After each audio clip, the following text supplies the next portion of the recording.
And finally tonight, we focus on the climate. Every day, we are getting new evidence of the effects of man-made climate change. Today, the Northeast Plains and lower Midwest are digging out from another round of snow and freezing rain.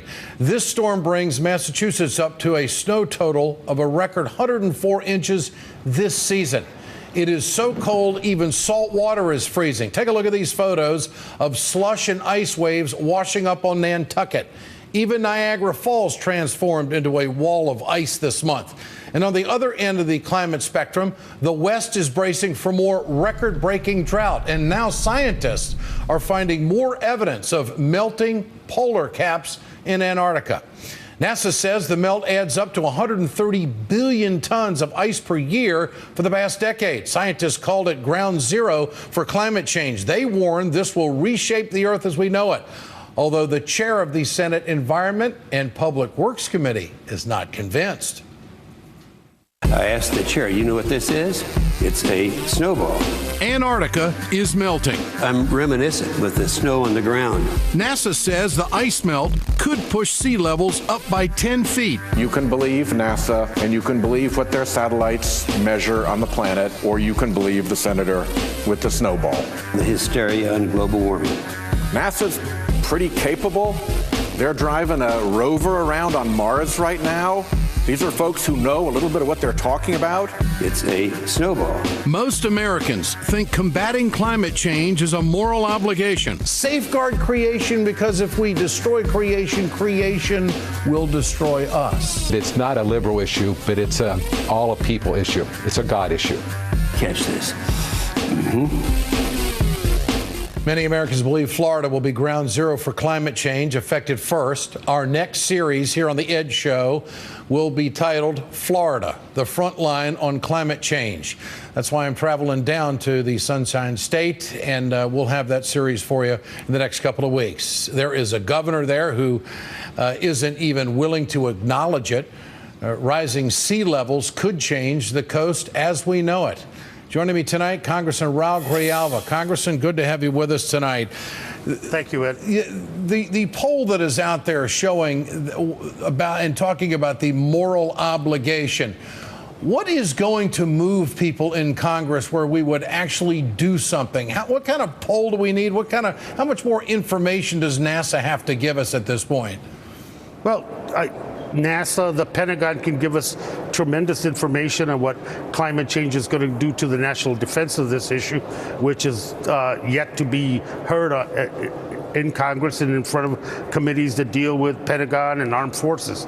But what it's going to take is real information, empirical scientific information, testimony from experts that brings to the House and to the members of this Congress, both the Senate and the House, the information to take this issue much more seriously and don't dismiss it simply because it doesn't tie into the political contributions that are receiving from corporations. Congressman, what would you suggest right now?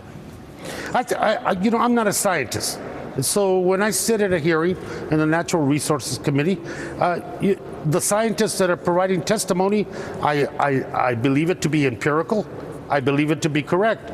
But when the preponderance, 97, 98% of the scientists that provide information and do research are telling us that climate change is real, that man has a great deal to do with the consequences of climate change, then that needs to be part of the testimony.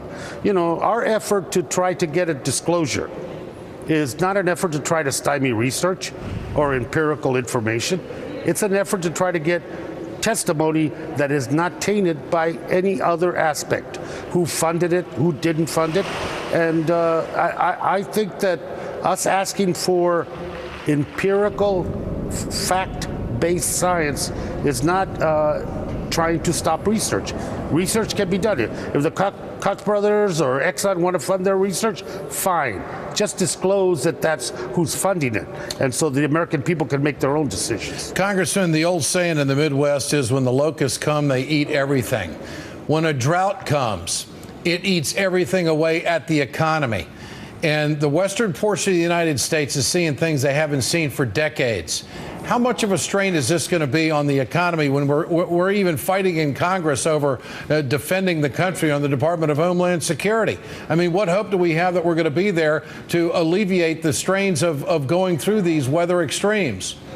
I think the generational consequences for the American people are serious and real.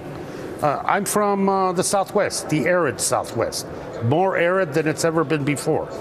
And climate is playing a role in limiting the ability to grow crops, limiting the ability to have a growing economy that depends on water as its primary source. You know, water is a finite resource, and we treat it like it's something that's going to be over there all the time. And I think the big problem Congress has is they politicized climate change, taken the science away from it, and now want to make it purely a political issue. It is not a political issue.